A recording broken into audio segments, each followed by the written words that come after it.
Straight to the O point. sa pikas bahin sa kauluhan, Senador Panfilo Ping Lacson na nalipod ni Presidente Ferdinand Marcos Bongbong Marcos Jr. sa isyo bahin sa gingong nakadawat o kickbacks gikan sa flood control projects. Straight to the point. Orag nga bugar mahigala sa Lacson. Matod ni Lacson, gigamit lang sa duha ka mga undersecretaries ang panga ni Marcos alang sa 100 billion pesos nga insertion sa 2025 national budget aron adto kuhaon ang kickbacks. Straight to the point. Ginimdrap ko no angan sa presidente. Ha? Atong evaluate ni pamahayag ni Lacson ha. Kay murag bisan pag barangay tanod mga higala medyo maglingo-lingo ini mga kaigalaan. Bisan barangay tanod Ping Lacson nga imong sultihan ana mura og makalingo-lingo nga sakto ba kanig di ba? How much more mahigala og gikan sa usa ka kanhi PNP chief nga usa ka senador? Straight to the point. Matod niya, name drop ra ko no. O so kung ginim drop, unsa may buhaton sa presidente, granting for the sake of argument nga ginim drop.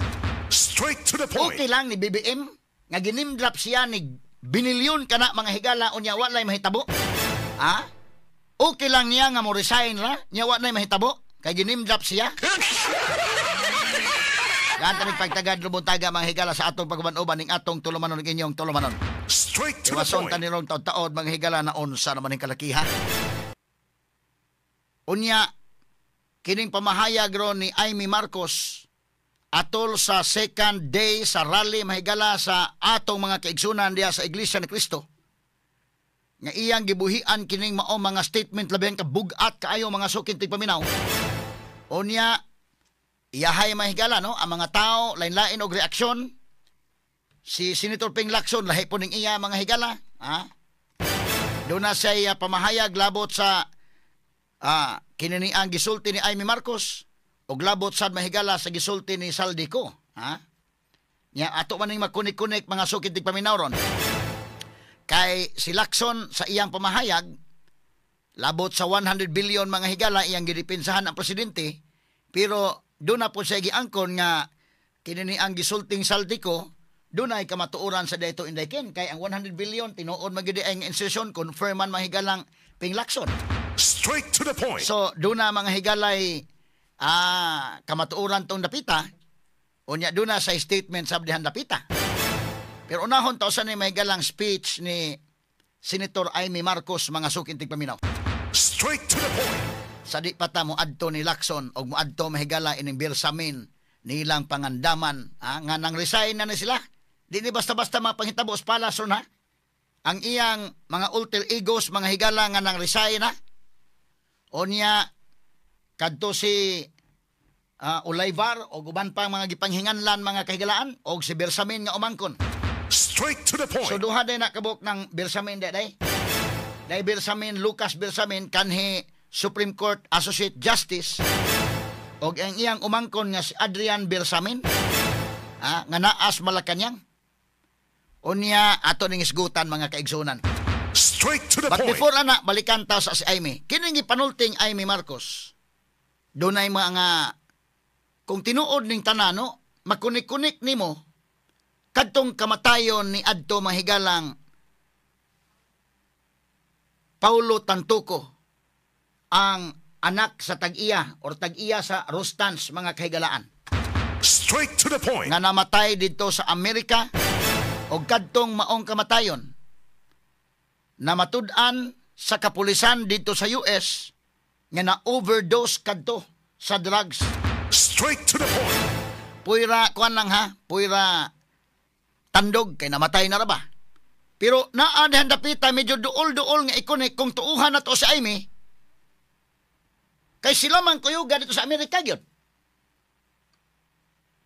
Unya, di man ikalimod nga nadungan sila panihapon ni Tantuco. Nagparty-party sila ni Tantuco.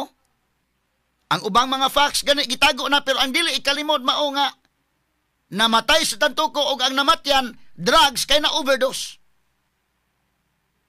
Sus kung tinuod ning gisulting Amy mga kaigalaan kay igsuon ko ni. Gawas mahigala nga ato makita ni BBM medyo maghiwi-hiwi yung baba. Medyo maglisod og istorya or something yun ba? Kutob naman tas pagduda. Pero kaning gisulting Amy ron makunik na to sa kang Tantuco. Likan, mga kaigsunan. Kining pagkasulti ni Amy Marcos, siyempre nabahin ang mga tao. Doon ay mga tao nga ni Abiba ni Amy, doon na po yung mga tao nga, mingon nga, sa Manilakson, naluoy ko no siya ni BBM, ha? Naluoy ko no si Lakson BBM, oy. Straight to the point. Mao na iyang pamahayag mga higala. Ang uban sa ingon nga, kay dapat, kining kang Lakson ingon nga, kining may anigod nga istoryahan sa pamilya, within sa pamilya lang ni. Napoy puntos Lakson, in fairness si Lakson, ha? Nga kining nani nga mga istoryahanan mga higala, di ba na malikayan nga mag-away ang mga igsuon. Pero kung mahimo, within lang diha sa panimalay. Napoy puntos siya. Pero karon nasulti man medyo ang mga tao may ipon nga, may ipon nasulti na, kay mahibaw ta. Kay doon na may national interest ni. Lani man kag ang leader sa nasod, dili naman di ay ni maoy nag-decide aning kalakiha o ganyang decisions medyo malain na. Kay bangag man na ining nag-decide. Straight to the point. Kana mo'y pamahayag ni Amy ha, nga kaniyang gisulti, bangag ang iyang igsuon. Ako di ko basta-basta makatuo, pero mo'y sulti ni Amy. Straight to the point. So kanang dapita, medyo daghan ang kuan ba? Makunik-kunik mga sukit dig paminaw. Pero man akong giingon, dili basta-basta ang igsuon mo yag-yag ana oy. Mo na akong giingon, kining speech ni Amy, wala ni sa giguyo dito nga pasultion lang og kalit kana bang naambus ba ka inday ken? Napaliya ba na nang naigadiring pananglitan o niya pag-adto gadiring kaliton lang kay ba ni aman ang atong kapitan ni aman sa tong kauban na alay kap sulti sa kap na usahay makaingon ka nga nakalitan mo itong pagkasulti wa mapreparar ba o niya wa na ba ka kay nahuna-hunaan lain na sulti ni mo ng uban niya kuan diha pero kining iya dili na ingon nga nakalit daykin dili man ni ambush nga ingon nga day I mean naman ka nito nga maka sa rally, sulti dili. Wa man. In fact, ang iyang speech, gisuwat ka na.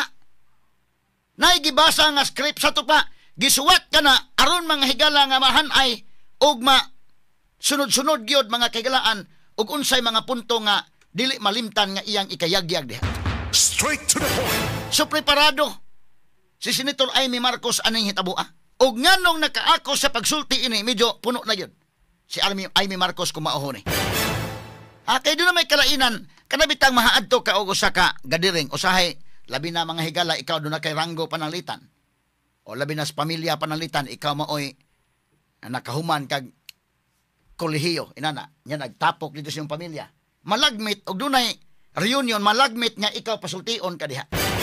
Mahimong na ay program, nga na-appeal kayo sa program nga muhatag kag mensahe, mahimo nga ikaw may welcome remarks o ikaw mo oy kwan matagaan ka og higayo roll diha pero mahimo pod nga nitambong ka dinha wa ka ma-appeal programa unya pagkakita nga naa ka giguyod ka kamo kasuway siguro mo anay nana ako kadaghan ko kasuway nana mo na usahay mo adtog nay mga namatyan mo adtog nay mga birthday mo adtog mga usahay mo kunahon ako basig pasultion ko ron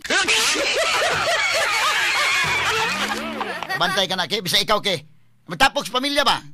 Nya kay kay susminya pos istorya tani kay DWHP ko ni. So kana makalitan ka ba? Be ikaw inday kay suway na kana day. Kana bang sa pamilya ay ikaw RB, suway na kana. Sa program, appeal kas program, isuwat ka na. Oh, Marisa ikaw mo ay kuan ha, ikaw mo welcome remarks, ikaw day RB, ikaw may prayer na. Ikaw mo ay mag-lead sa prayer. Kung na maka ikaw, lead prayer, maka tagik na kanaon sa imong pag-ampo. Unsa man ning atong activity ron? Birthday. O, say, ampo ka niyo sa imong kan about birthday. Bisag pag-ampo, gani imo man gani nang imo man gani nang sana-sana day. Kay, lisod ba kayo, tig-ampo ni mo, ya, simang po sa okasyon. So, imo po nang ihom-haom gamay diha. Bisag gani, kanaha example ako, bisag gani pa, lead kag pag-ampo. O, wa nagi kay kasulti na napita, bunitsol lang kag, labi nagkuan. Ha? O inana mahigal lang pag ikaw leads prayer na na birthday mo hatag kag pagampo nga salamat Lord nga kini nag-birthday nya dayon amen o di kani mo lahos ka sa bless us O Lord in this day gift nana pero tawgon ka karon pagampo nya birthday na okasyon nya mag lahi ang imong pagampo medyo off bansad ha o wa na gyud kay kasulti dito lang pag ingon nga bless us O Lord Subay na lang kas pattern, buhan diwa na lang gidaghang istorya. Pero kanang pakalitan ka, tambong kag kasal karon. Tambong-tambong kag kasal, ha? Ya pakalitan kag message sa wedding, birthday or mga anniversary celebration ana. O di aman day ka, sige, sulti dili na. Tama sulti ka dito, kada medyo mapasaylo na to gamay nga. Pakalitan mo to siya og istorya, no? Kana rin na mga patay day, inana kana bitawng magsayngan aning kana bitawng dunay programa anak karon mga kagalaan. Labi na mga higala. Dunay eulogy panalitan. Wa kay appeals programa unya pagkaliton kag uy ni aman day ka. Ni aman lagi day ka. Arby gikan pa ba ka Cebu? Dili sulti. Hey, suod man ko mo ning namatay, sulti lagi gamay. Nagsulti nimo. Dapat tayo tambong kong patay na nga. Nisulti itong suod na. Murag medyo ni tinuot na ito yung nisulti. Pero medyo na ukab na itong katupong kinabuhi. Pos namatay ba? Nga, murag na. Di na po angay isgutan itong uban. Gibadlong si inahan dahil. Undangan na.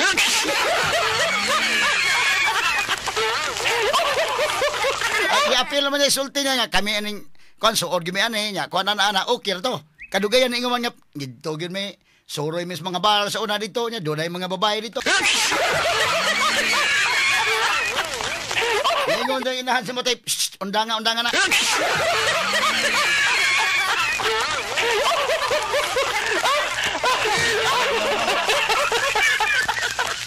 Kanang mga impromptu panalitan, tawgon ka, medyo makaingon ka nga, basid na hinaikan ba kag sulti karon, inana, pero kining iya, muna kong ingon, tanaw ha, kining kang ay midili ni impromptu. Kibaw, dugay na kong i-announce may mangayo pag permit ng INC diha magrally. Dugay-dugay ito, nag-iinan ito na, kasi Roy na gansog-ganson bitaw, gikan po Negros, ginan Roy na, ikaw sama nga mo, kung ka-speaker ka, o aridre, para bang mic gahapon nga rin nga, magrally ko na sila niya usaban, giinan ko isa, ganahan ka ma-speaker.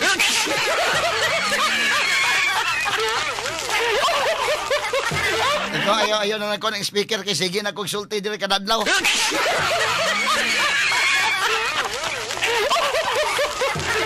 Manang ganahan tayo nagka-Domingo, simba ko Domingo, minaw ko pare. Maay na ako na lang po mo yung audience kay sige naman ako isulti dire. Da karon mo na po isulti kay ako na po maminaw. Puli-puli ba lang. Straight to the point. Kamo kini kang Aimee, dili ni impromptu. Iya ning gipamalandungan gyud maayo nga unsa man ni. Labi pa kay gisuwat na. Nya ako nagtuoman nga dili ni gipasuwat niya day. Dili ni gipasuwat siya ay nagsuwat ni muragikan kasing-kasing ba. Paybuan man nimo nang suwat og imong gipasuwat sa imong staff o ikaw mismo may nagsuwat. Unya, sa dihang ibutang ta lang, na nagsuwat niya lain staff panalitan niya nga na antigo gyud sa iyang konsan. Mao ni iyang ipasuwat man nimo una. Mo review gyud siya day. Siya gyud mo deliver. Or siya may nagsuwat iyang ipa-review. Okay na ka ni. Or siya mismo may mag-review. Gisuwat niya na kadugay pa man ang rally sa INC. Pwede gani mahigala nga sa first day sa rally daghan ng tao ba? 650,000 ka mga tao. Unya ugma ra ba ako may musulti? Imo nang andamon daan gyud oy. Straight to the point. Bisan pag may laki ka mo istorya diha magbutang kag script ya or bisan pag dili ka magbutang og script, magbutang kag outline diha dapita, ha?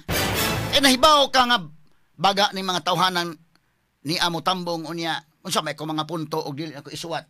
O pwede man og maigi ka nga speaker, dili nimo scripted imong suwat, pero imo nang buton-buton na ibutang na mga punto ba. Magbutang ka mahigalag imong outline, unsay sunod nga mga butang nga angay nimong isgutan. Straight to the point. So kining kang Aimee sa laktod nga pagkaistorya dili ni impromptu, dili ni ingon nga nakalitan siya nga patawag sa dito niya mo to nasulti na lang hinuon na hinay ka nagsulting tanan kay kini ni ang nakalitan man kay guyod man dito napita sa atubangan. Dili ni. Kini gisultihan sa nini duda gani ko usa ka semana siguro day nga senator ikaw mo sulti sa rally. O ributan ka lang bisag ka ng adlaw pagka a day before. Dali ra man na no pero makalibyo ka gyud. Or ni anang adlaw na gyud. Pero kana gyud gi-type ko na, computerize ko na mahigala, gi-print ko na niyang speech. Sa to pa doon na sa kahigayunan nga na review pa na niya nabasa na niya. Na nabutang importante mo na nga nigsuwat nimo napakay panahon nga mo review aron matan-aw nimo asa pa imong ikapuno, asa pa imong kinini ang kuan dili na imong ibanan, inana man na. Mabitan ay kalainan usahay may gala kining radyo o kining sa newspaper. Ako na ko'y columns newspaper, at least usahay kung madali tam suwat column ni pass dayon porbida. Medyo ibaw-an gyud nga murag dili kayo kuan. Lahi ka na makasuwat kada ano niya, makatug ang imong article sa kining kaugma maka tan-aw kag asa kining paragrafa mo di na lang siguro ni apil. Kining usa din napita ipuno ko ni, kining usa ako ni isulot din napita sa kaning third paragraph baka ana. Straight to the point. So sa laktod, kini mahigala preparado si Amy ani. Dili ni kalit-kalit lang. So kay preparado man siya, iyan ang gihuna-huna sa makadaghan nga akong igsuon ni. Ako ba ning isulti sa publiko or dili ba? So kay nasulti man niya malagmit nga kini sa Amy buto na gyud siya day. Ibuto na gyud di na makaya niya nga dili niya mahigala pabuton kining tanan kay sa iyang speech mahigala ingon siya di naman sa makasulti sa iyang igsuon manghigala nga silara. Straight to the point. Daghan na may nibabag. In fact, last election akong na-interview sa Amy. Di ko malimot na Sabado to na interview indikin, Lunes eleksyon na. Mo ni ang sulti nga gusto siya nga makaistorya sa igsuon por nunay daghang mga mubabag na. Doon na daghang mubabag. Straight to the point. Ato na interview ni via Zoom. Kini sa Amy Marcos. Niadto pa ha, sa to pa taud-taud na ning iyang gi hambin sa iyang kasing-kasing indikin nga medyo dili sa kaduol. Gusto unta sang mo istorya may gala kung kanang giingon lakson nga dapat istoryahan sa pamilya. Pwede unta na kung doon na pa'y tsansa unta sila nga magkaistorya. Pero matod pang ay miwa naman. Na may daghang mo babag, lahi na may nagda sa iya mga higalang schedule. Mo pa-appointment pa man ka. Imagine kag igsuon ka mo pa-appointment ka sa igsuon. Lisura anang kalakiha. Bisag unsa ka busy siguro pero mo gina kanang musaka na kag maayo, mabisi na masigyo ka. Na kay bag-ong circle of friends, mo nang kabantay mo. Doon na tayo mga friends bitaw sa una, elementary, high school, college. Inigpanarbaho na nato, labi ng atong amigo or amiga karon ni taas ang ranggo sa usa ka kumpanya or sa gobyerno, di anta basta-basta makaduol mo, appointment na gyud ta. Di ba pareho sa una nga imo lang bunluto na magtagay-tagay ta. Magkaanam ko kataas imong ranggo. In fact, kanang imong mga appointment na lahi na itigsuwat day. Ang sekretary na mo suwat na kani sunod nga kwan. Alas 10 na kay meeting, alas 11 na kay kwan ana, na kay tambungan nga mo na. Nana na tanan. So, ingon sa imi wa na. Kay mo sit pa man sa appointment, no? Klisura ining kalakiha. Managsuon mo na inana na gyud dunag mo direct line gyud unta kay ate man yan eh. Pero medyo na kwan na gyud puno na gyud sa imi. Bisag unsa ka busy untas BBM, iyang tagagi kayon sa imi kay mo imi kitay nagkuyog sa una. Sana apas kangit-ngit kita may kuyog. Karon magud lahi magud natiman ano to ha. Lahi mga higala kung successful na ka, daghan na kag mga friends. Pero sa diha mga kigala ang naningkamot pa ka padung pa kang musaka, ang imong kauban anang panahon na sa kasakit pa, gamay pa na. Ini ka mas successful na ka, daghan na magay mo kuan dayon, labi na og powerful na ka. Daghan na dayon mo kung paila dayon nga kita friends kuan man ta sa una kinumdong ka nga. Anak man kang ipyong. Wala inyo sa Amy. Kita'y nagkuyog sa una. Di na ta makaistorya ron. Lahit na ni mga tao nga nagpalibot ni mo. Wala niya paminawa. Kisa may naan nagpalibot niya. Si Remulia. Kana mahigala sila si Bersamin. Sila si Teodoro Gibo. So doon na sa ilang kaugalingong interest. Muna ang kuha na Amy. Ako may mong ate. So puno na sa Amy mga kaigalan. Tanaw ko na puno na gid siya. Dito niya gipabawhagay mahigala sa publiko. Dito mahigala sa rally sa Iglesia ni Cristo. Straight to the point. Kaya iya man ang gisaysay. Nga naanay mga tao nga nagpalibot. Mo na kuya na di nakakakuan. Kana makasabot lang gikamod imong mga friends dako nagranggo di man ka makadali ni gaday. Kasabot man ka ana. Pero nay usahay nga mga friends nimo nga you can drop everything you do kumuanha o labi pag nay mga tao gid ba nga i-drop nimo tanan. Na kay mga appointment, importante ng tawhana. Lisod nang makig-appointment na kanya na igsuon, sus Ginoo ko. Medyo lisod ang communication ba? Muna'y nakapait. Wa na si Amy makasud, no? Dito mahigalang BBM kay busy na kaayo, muagi kag sekretary, makig-appointment ka bida. Mo na lisod po. Actually mo adto ka mo dako imong ranggo, mo taas kag maayo, lonely na ka dito ug taas taas. Di na basta-basta. Anya ang mga friends nimo, di na basta-basta nga imo lang ng pangkuanon, pangguyuron din na. Pulos sa mga busy ba? Di na lahi. Mo na akong experience ako mga classmates kani adto College of Law, dali naman yung adto ta sa kuan kay mag-study ta. Dali pareha mag-interest. Adto ta abot ta sa Buscoffee, abot ta sa Dunkin, magkuan ta to kay exam kada adlaw gud pusil di. Pareha mag interest pero pagka abogado na lahi-lahi man ayaw kay na ako'y deadline. Di usa di ko kay na ako'y hearing ugma. Di na gid nimo sa imong appointment gyud. Kita ta ning kuan na unsa bakante mo ani. Lahi na ba? So mo ni kanang kan BBM pero iyan ta tigitagaan po siguro og direct line sa IME. Katala kini resulta man ni nga wa sa direct line. Unahunang IME. Ari ko na isulti na sa publiko ano maminaw ka gyud.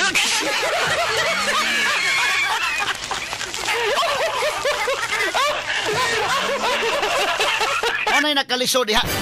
Kana na ang bisan sa imong kabisi, kana mga tao nga within sa family nimo, naagyo na say at least direkta gyapong linya kay lisod man kayo. In fact, panahon gani ni Duterte day nahitabo sa gani gyapon nga doon natin na kuhang report nga hasta ang pamilya Duterte di na gani makaditso sa gani nang ito niya.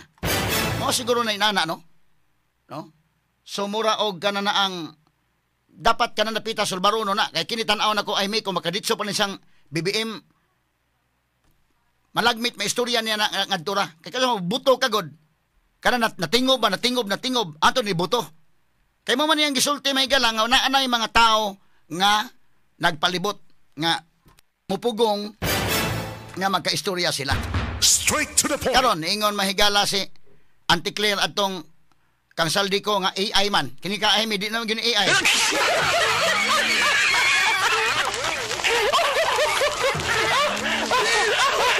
Pero ingon si Claire Castro mahigala ang spokesperson sa Malacanang nga ang rally sa iglesia para to sa transparency, para to sa better democracy. Nganong gisaysay ditong IME about man sa drugs. Pero unsa man kay ang ingon na ang mudapig mahigalang BBM bitaw. Kini sa IME pataka lang gini. Ang katubuan mudapig mo na IME adili oy. Nay katarungan sa IME nganong iyang itong gihimo.